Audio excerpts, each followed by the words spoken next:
Continuar com nossas pregações em números. E vamos ao capítulo 9. Vou repetir o trecho sobre o qual pregamos no domingo passado, porque faltou eu comentar um item. Números 9, versículos 15 a 23, diz assim a palavra de Deus. No dia em que foi levantado o tabernáculo, a nuvem cobriu o tabernáculo, a saber, a tenda do testemunho. E à tarde estava sobre o tabernáculo uma aparência de fogo até a manhã seguinte. Assim acontecia sempre. A nuvem o cobria e de noite havia aparência de fogo. Quando a nuvem se erguia de sobre a tenda, os filhos de Israel se punham em marcha. E no lugar onde a nuvem parava, aí os filhos de Israel acampavam. Segundo o mandado do Senhor, os filhos de Israel partiam e, segundo o mandado do Senhor, acampavam. Por todo o tempo em que a nuvem pairava sobre o tabernáculo, permaneciam acampados.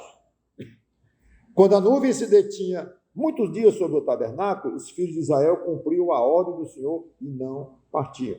Às vezes, a nuvem ficava poucos dias sobre o tabernáculo. Então, segundo o mandado do Senhor, permaneciam. E, segundo a ordem do Senhor, partiu. Às vezes, a nuvem ficava desde a tarde até a manhã seguinte. Quando pela manhã a nuvem se erguia, punham-se em marcha, quer de dia, quer de noite. Erguendo-se a nuvem, partiam. Se a nuvem se detinha sobre o tabernáculo por 2 dias, ou 1 mês, ou por mais tempo, enquanto pairava sobre ele, os filhos de Israel permaneciam acampados e não se punham em marcha. Mas quando a nuvem se erguia, eles partiam. Segundo o mandado do Senhor, acampavam. E segundo o mandado do Senhor, se punham em marcha. Cumpriam o seu dever para com o Senhor, segundo a ordem do Senhor, por meio de Moisés. Vamos orar. Santo Deus, nosso bom Pai, obrigado pela tua palavra lida, que saibamos admirá-la pelo que está escrito, dentro daquele contexto, e saibamos aplicá-la para os nossos dias de hoje. Em nome do Senhor Jesus Cristo, te pedimos e agradecemos de antemão. Amém. É um texto interessante porque é muito detalhado e meio repetitivo. Várias vezes ele fala praticamente a mesma coisa, como que para deixar muito claro que foi exatamente daquela forma que aconteceu e nem um pouquinho diferente de um jeito ou de outro, mas era daquela maneira que Deus queria. Eu comentei 4 propósitos de Deus para estar presente ali com os judeus, no caso através da nuvem de dia e da coluna de fogo à noite, mas o que importa, obviamente, até comentei isso, que seria muita miopia dos judeus ficarem apenas impressionados, legal, temos aqui um fenômeno muito interessante acontecendo de manhã e de noite e tal, sem examinarem o que tinha por trás disso. Lembra? Eu explorei bem esse aspecto. O que Deus quer com isso? É fantástico estar acontecendo isso, mas a motivação de Deus. Muito bem, então vamos atrás disto. E falamos em fazer companhia aos judeus, ensinar, muitas coisas Deus falou através de Moisés naquele contexto ali, proteger o povo, quantas vezes Deus deu vitórias a ele no andar pelo deserto e na chegada lá em Canaã. E o 4 que nós vimos foi fazer-se adorar pelo povo. E nós aplicamos cada um deste ponto para o que acontece hoje conosco, a proximidade de Deus conosco, que eu, inclusive, comentei que é muito mais do que proximidade, uma vez que Deus habita conosco, ou habita em nós, como comentei, e não preciso repetir. Mas fiquei de ver o último ponto hoje, que é o ponto em que o texto mais se concentra. Por isso é que eu deixei para o final, mas acabou não dando tempo e fiquei para trazer hoje, que é dirigir o povo. E aí é onde o texto se repete, nessa demonstração claríssima de que Deus queria que o povo fizesse exatamente como ele determinava em termos de partidas e paradas. Partidas e paradas. Eles passaram a ser orientados, então, não porque Moisés acordava e resolveu partir, ou porque Moisés reuniu os anciãos do povo, ou porque sabiam que vinha uma tempestade aí, de alguma forma, ou por causa da chuva, vamos parar.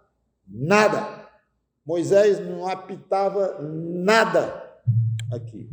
Era precisamente como Deus queria, e só Deus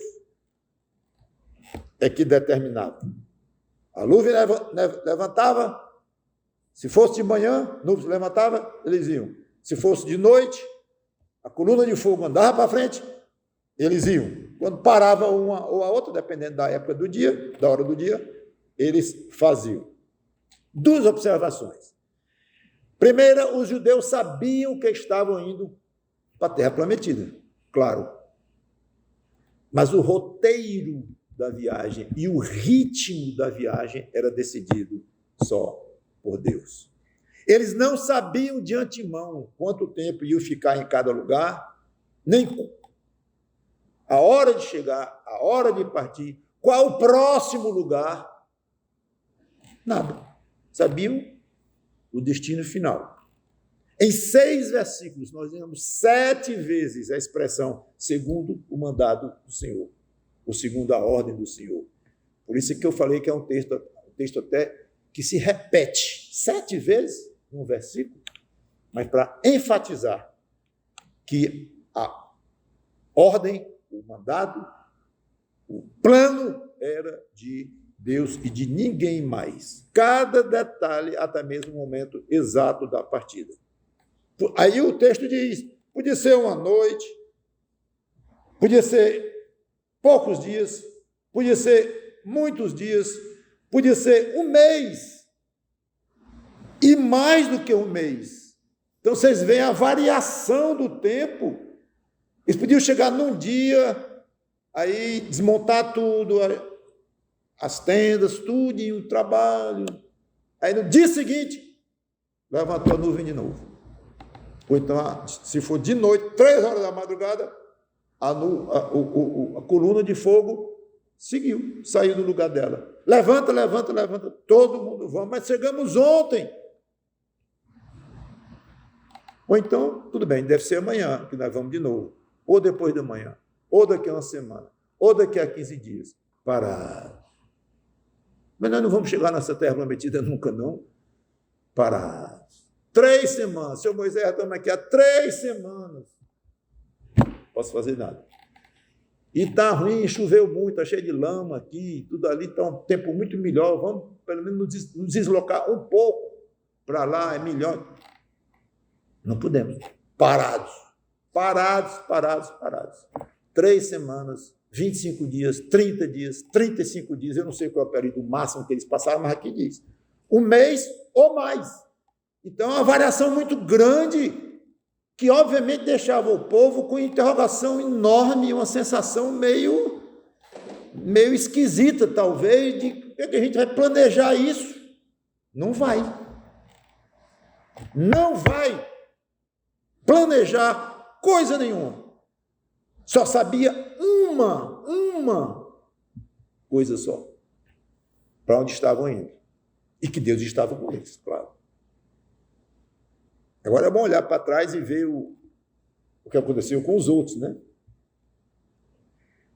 Segunda observação é que a eles só cabia uma coisa, obedecer. E assim o texto encerra no versículo 23. Cumpriam o seu dever para com o Senhor, segundo a ordem do Senhor.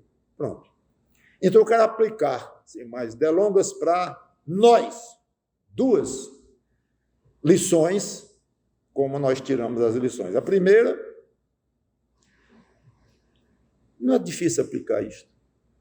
Eu acho que muitos de vocês já entenderam, só na maneira de eu colocar aqui.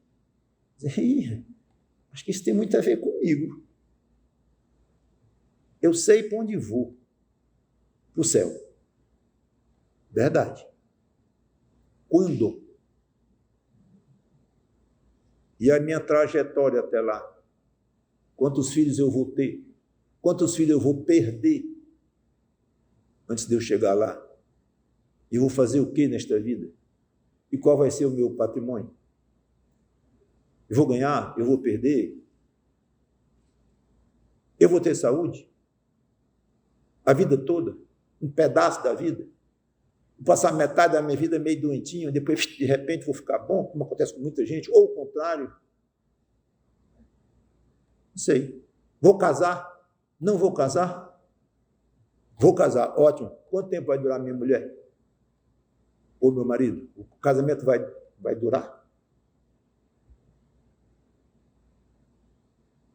Os caminhos aqui na terra e o tipo de vida que temos aqui é exclusivamente Deus quem decide. Pastor, isso aqui todo mundo sabe. Acho que o menino que nasceu há 4 anos atrás, ou seja, tem 4, 5 anos de idade, já sabe que muda tudo. Mas, papai, tu prometeu. Quantas vezes eu já ouvi isso de filho, vocês devem ter ouvido também, e dito para os pais de vocês, mas tu prometeu, mas meu filho não sabia que ia ser doente. Ou sua mãe doente, ou você próprio doente, eu quero ir doente, mas não vai, mas tu prometeu. É que pode. Eu não sabia que ia chover e não dá para ir para a praia com chuva. Então a criança já entendeu que ninguém controla, nem o paizão, que para ele é um paizão, ou a mãe, as autoridades e tal. Não vale muita coisa, não. Se desfaz assim o plano do pai, da mãe, os projetos. Então, a criança sabe. Então, para que dizer isso? Para que aplicar isso? Porque aqui está precisamente a causa pela qual muitos crentes não são mais felizes, não são mais dispostos a enfrentar a vida como ela vem e servir a Cristo nesse contexto. Esquecem que é Deus quem estabelece os rumos, traçam o perfil ideal para si,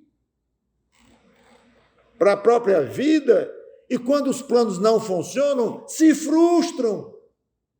Se você soubesse, como uma criança de 5 anos que está sujeita a uma chuva, o plano do pai, não se frustraria. Nem a criança, nem o menino maior, nem o adolescente, nem o adulto, nem o velho, ninguém se frustraria, pelo menos no ponto que nós nos frustramos. Tudo bem, ficar meio assim, eita, mudaram meus planos aqui, vou ter que rearrumar aqui alguns projetos, algumas coisas.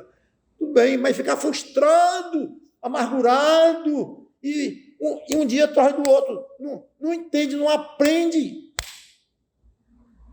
Não aprende. Aí está frustrado hoje, daqui a 15 dias pergunta, como é que vai, meu irmão? Tudo bem, senta aqui. Problema. Frustrado de novo. Porque isso aqui, porque eu estava... Não aprendeu. Que Deus disse, vamos. Aí você começa a isso, para. Mas se eu mal peguei jeito, para. E essa situação na minha vida vai mudar amanhã ou daqui a 1 ano? Vai ficar assim 10 anos? Você não sabe. Então, nós temos que fazer o quê? Eu digo nós, os pregadores, pelo menos, ou os pais, os líderes, de alguma maneira, crentes, né? É ficar lembrando e repetindo, teimosinho, né? Você, eu, teimosinhos, nós somos que não aprendemos isto. Está tudo bem fazer projetos e fazer planos, mas com 2 cuidados. Primeiro, não ser arrogante, como se pudesse garantir que vai funcionar. Tiago 4,13 é claríssimo para isso aí. Querem ver? Tiago 4, 13 e 17. Eu não vou explicar detalhes, mas eu quero ler, porque se encaixa de maneira perfeita no que estamos dizendo aqui. Tudo bem fazer plano. Tiago 4, 13. Escutem agora vocês que dizem, hoje ou amanhã, já determinou o dia, né? Hoje ou amanhã, depois da manhã não. É hoje ou amanhã, já começou mal.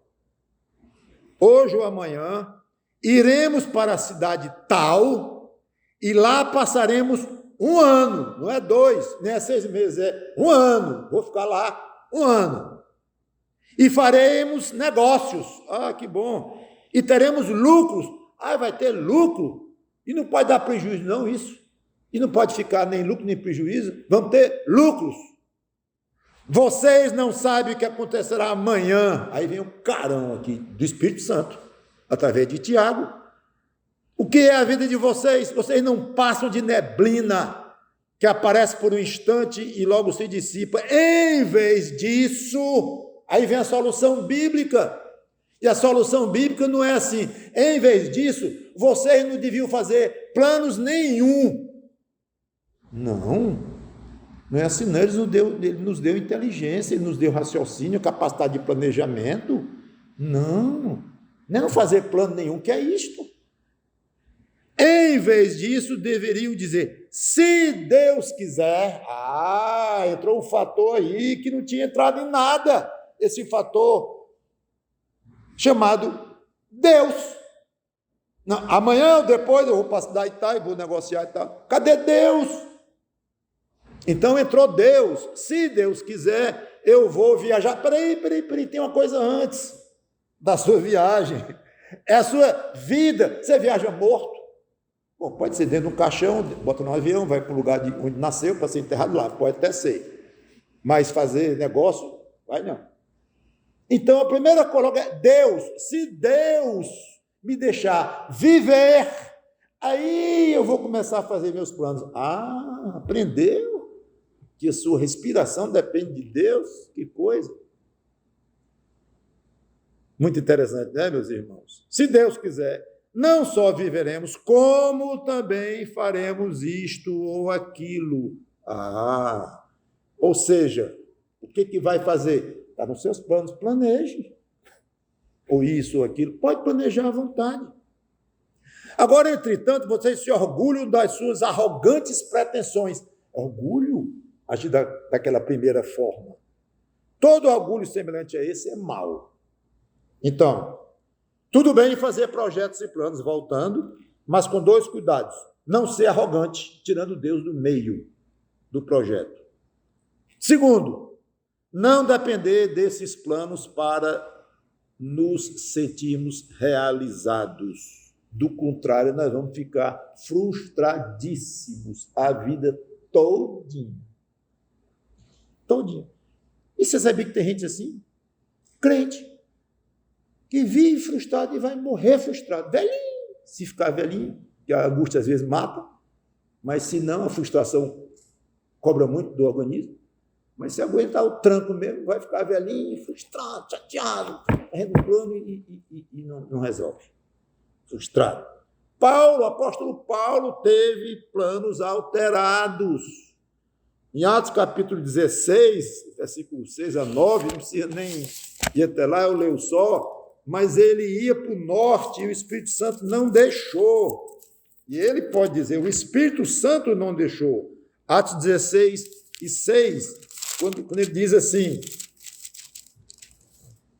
e percorreram a região frígio-gálata, tendo sido impedidos pelo Espírito Santo de pregar a palavra na província da Ásia. Chegando perto de Mísia, tentaram ir para Bitínia, mas o Espírito Santo não o permitiu. Está aí. E tendo contornado Mísia, foram a Trode. Olha a tentativa de Paulo evangelizando, o grande apóstolo dos gentios, trabalhando, gente, fazendo planos. Vou para cá, vai não. Eu vou para cá, vai não. É impressionante isto. Onde é que eu estou? E, tendo contornado a Mísia, foram a Trode. À noite, Paulo teve uma visão na qual um homem da Macedônia estava em pé e lhe rogava, passe a Macedônia e ajude-nos. Aí está o plano do Espírito Santo para aquele contexto em que Paulo se encontrava. Terceiro, 2 planos frustrados. E o Espírito Santo, Aí um terceiro que não estava na mente de Paulo. Paulo falou lá em Romanos 15, não vou ler, para os romanos, que ele estava com o plano de ir lá em Roma, passar um tempo com os irmãos, um tempo até de lazer, de comunhão com os irmãos, e depois ir para a Espanha. Ele disse 2 vezes no mesmo texto. Era o plano de Paulo. Estava errado planejar? Não. Mas deu certo o plano de Paulo? Parece que não. Ele chegou em Roma preso. O lazer que ele esperava passar lá com os irmãos foi preso que ele passou. E não há a menor notícia que ele jamais esteve aí na Espanha. Não quer dizer que ele não esteve, mas a Bíblia e os registros históricos não comentam. Então parece que frustrou também. Paulo, na obra do Senhor, pura, direta. Então, devemos estar prontos para mudanças em nossas vidas, mesmo profundas, sabendo que vem do Senhor. Eu não falo só de mudança de ministério, como se fala no ministério do pastor, ministério do missionário e tal. Embora eu creio que o crente também tenha o crente, quer dizer, qualquer um tenha um ministério não tão formal assim, mas tenha um ministério, tenha um trabalho a exercer, embora às vezes não tão claro e não tão solidamente colocado diante da pessoa como um ministério pastoral, coisa assim. Mas pode pensar na sua vida em termos de ministério, de serviço a Cristo. E não é só esse tipo de mudança que eu estou me referindo. Claro que inclui você ter um plano de estudar alguma coisa, ou de ensinar isso, ou servir na igreja assim, ou de iniciar alguma organização para servir a Deus, ou coisa assim, para eclesiástica, surgir algum tipo de trabalho, de caridade, ou de ensino, ou seja, do que for, ministério cristão puro.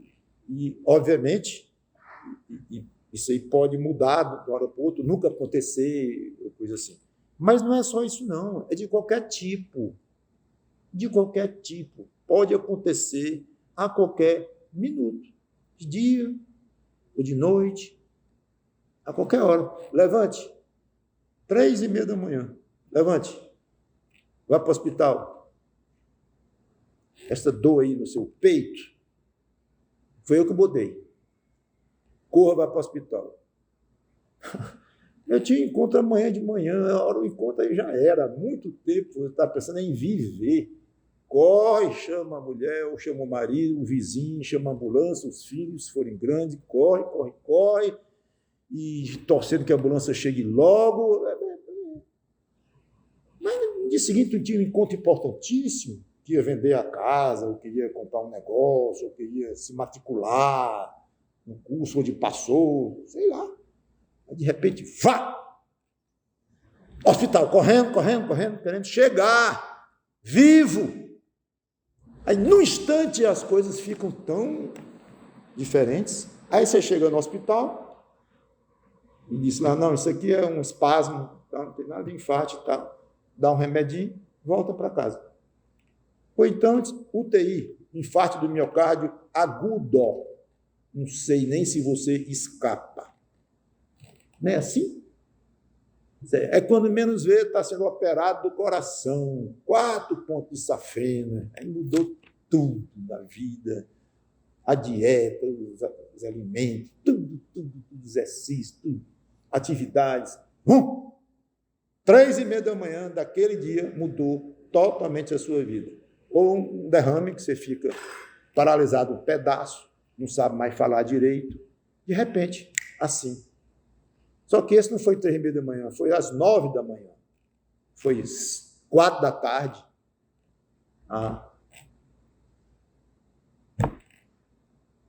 É impressionante a clareza destes fatos na nossa vida e a dureza nossa de aceitar este fato. É impressionante. Segundo ponto, já querendo encerrar, é que a nós só cabe uma coisa: obedecer. Os judeus cumpriam o seu dever para com o Senhor quando seguiam a nuvem. Veja a reação de Paulo e Barnabé quando o Espírito Santo disse que eles estavam jejuando e orando: separai-me, Paulo e Barnabé, para a obra que eu os tenho chamado. O que eles fizeram? Os irmãos que estavam no grupo despediram Paulo e Barnabé. Vamos. Para. Não, mas senhor, é porque a gente tinha um projeto aqui na cidade mesmo de abrir um hospital ou uma coisa de algum tipo de serviço, não, era uma escola teológica que a gente ia abrir aqui, era espetacular o nosso plano, senhor, ou então mesmo de nos espalharmos para viagens, mas em outro lugar e tal. Sai. Peguem Paulo e Barnabé, tirem do meio de vocês e mandem para onde eu mandar. Daqui a um mês a gente faz isso, ou um ano. Não, simplesmente fizeram. De propósito, eu parei no versículo 9, quando eu estava lendo que Paulo tinha um plano de ir para um lugar, o Espírito Santo barrou, tinha para ir para outro, o Espírito Santo barrou. Aí, o terceiro que veio, não era mais, o plano não era de Paulo, era do Espírito Santo, em que ele teve uma visão do homem macedônio, dizendo: vem para cá, nos ajuda. Eu parei aí, mas eu vou voltar. O versículo 10 diz assim: assim que Paulo teve a visão, imediatamente procuramos partir para aquele destino, concluindo que Deus nos havia chamado para lhes anunciar o Evangelho. É bonito demais. Vê como fica bonito quando a gente para assim um versículo e continua depois, para ver. Se emendasse não dava nem tanto valor, talvez, o contraste. Mas aqui então vemos Paulo tendo uma visão, depois de 2 vezes frustrado, e pronto, paramos na visão. Aí agora voltamos e disseram: sim, como é que ele reagiu? Porque quando você é levado a uma situação que não tem opção, aí tem, como o caso da doença ou coisa assim, mas tem muitas outras coisas em que Deus vai fechando, e a sua consciência sabe: isso não está dando certo, não. Eu tinha esse plano, mas não está funcionando, não. Está arranhando. Para mim era bom. Alguns dias, semanas atrás, eu tinha esse projeto, mas agora está esquisito. Estou perdendo a vontade de fazer isso. Estou começando a ver coisas que eu não via antes. Não tenho cometido um pecado assim repetitivo, não estou endurecido de coração, não mudei minha vida nisso aí, continuo com tanta vontade de servir a Deus. Poxa, o que está acontecendo? Irmão, não tenho nem dúvida. Pare e admita seriamente a possibilidade do Espírito Santo estar dizendo: você está impedido de fazer isso. Paulo podia dizer: senhor, eu estou impedido, mas eu planejei, tu sabes que eu planejei. Passei semanas planejando isso, arranjei os companheiros próprios, consegui alguma verba, mandei até avisar umas pessoas lá que eu estava vindo para lá, tudo planejado, tu viste, Senhor. E eu orei até ontem agradecendo pelo privilégio para aquele lugar e tu só olhando. Aí, de repente, tu diz assim: não, porque teve um momento. Momentos, houve algum tempo, um período de tempo, ou imediato, ou alguma demora, não sei, em que ficou claro: eu estou impedido pelo Espírito Santo. Você acha que ele não lhe impede hoje? Claro que ele lhe impede. Agora, Paulo diz assim: não, eu acho que eu estou entendendo errado, arranjava algum tipo de explicação, mas eu vou. Eu planejei, Deus me deu paz até ontem, por que eu não estou tendo hoje? Não, eu devo ter acordado com algum problema estomacal, não, eu vou. Por isso é que eu estou dizendo: tenha cuidado. Quando você notar um esfriamento de algum projeto, um plano assim, não é sair correndo, não. Tenha cuidado, a não ser quando seja muito claro da ordem de Deus. Claro. Mas se é uma coisa que vai ter a sua decisão de cumprir ou não aquela ordem do Espírito Santo, pode ser. Quer ver um exemplo? Os judeus podiam dizer: senhor, nós não vamos não. Moisés, não, são 3 horas da madrugada, está havendo aqui uma Covid entre nós grande, muita gente doente, chuva torrencial, Senhor, tu não estás vendo. Então, o que custa esperar até de manhã? Nós vamos. Quando o sol nascer e essa chuva melhorar um pouco, nós vamos, Senhor. O que vai atrapalhar uma jornada inteira? Nós vamos. Mas agora, já, não. Eu não quero imaginar uma coisa dessa. A coragem, a ousadia, o atrevimento de fazer algo assim. Coisa que nós temos, muitas vezes. Força. E atrás de explicações, de justificativos, pega versículo na Bíblia, e vai aquilo. Cuidado. Tem coisa que Deus muda na sua vida sem perguntar, como a tal da dor que saiu correndo para o hospital. Você não tem outra opção. Mas tem outras em que ele dá um tempo para você dizer, vai obedecer? Já deixei muito claro para você que não é o rumo aqui. Vai obedecer?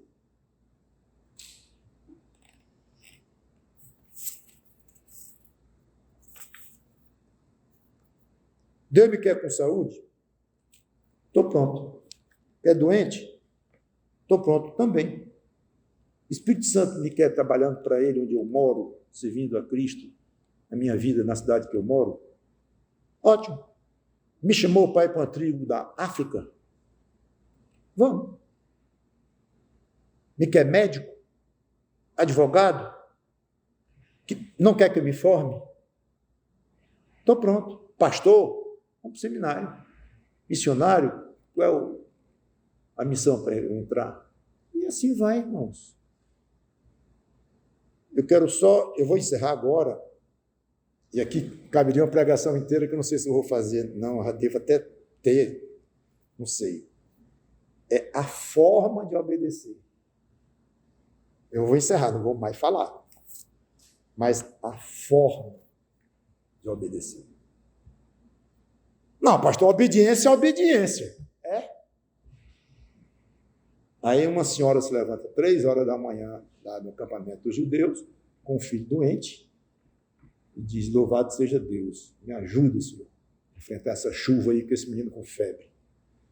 Aí a outra vizinha se levanta, como é que pode? Não é possível, Deus não está vendo o meu sufoco, e já estou com 3 meninos doentes, ficaram bons, outro dia já está o outro aqui, e nessa chuva o menino não pode pegar água, mas vamos nós fazer o quê? Aí a gente está vendo as 2 senhoras arrumando as coisas, só de longe, sem som, só de longe elas vão as 2 caminhando, seguindo a jornada. 2 obedientes, né? Obedientes, as 2 iguaizinhas, batendo mau papo, inclusive, uma com a outra e tal. Pois é. Pergunto eu, é igual? Então, obedeceram? Ela não foi? Então obedeceu. Totalmente diferente. É o tal do murmúrio, que é algo seríssimo na vida cristã, que eu não vou comentar. Eu confesso que às vezes parece que Deus tem umas horas meio esquisitas para mexer conosco. Horas meio esquisitas, métodos meio estranhos para nós. Mas Ele é quem sabe. Por isso que eu digo para nós. Para Ele, esquisito é você, que de tão turrão não consegue aprender que é Deus que manda e que Ele não erra, que Ele é perfeito. E que não existe esquisitice para Deus na sua vida. Existe o que Ele quer. Precisamente o que Ele quer. Para os padrões humanos, para os seus, para a sua cultura, sua maneira de ser e tal. Pode ser esquisito o que for. Esteja pronto de coração para seguir o Senhor em cada detalhe da sua vida. Nunca esquecendo uma coisa que você tem certeza. Você está indo para o céu. A primeira mulher, que eu falei da mãe, graças a Deus, Deus mandou a gente ir. Vou ficar mais perto da terra prometida. Vamos lá, Senhor. Aguenta o tranco, é do menino com febre, isso aí se ajeita. Mas eu estou indo para a terra prometida. E não era. Você está indo para o céu, com ou sem doença. com ou sem dinheiro, com ou sem estabilidade, ou sem estabilidade, com estabilidade, com estabilidade, você está indo para o céu. Isso deve ser o suficiente para o dia a dia. Vamos orar. Obrigado, Senhor Deus, pela tua palavra, que o teu Espírito Santo que habita em nós nos ajude a entender isto e sermos mais humildes, menos arrogantes nos projetos e mais rápidos em aceitar que vem de ti os momentos, os meios, os locais, tudo, enquanto estamos aqui na terra e que a certeza final já está dada por ti mesmo. Vamos para o céu. Cada dia que estamos vivos aqui é um dia mais perto de irmos para o céu. Em nome do Senhor Jesus Cristo. Amém.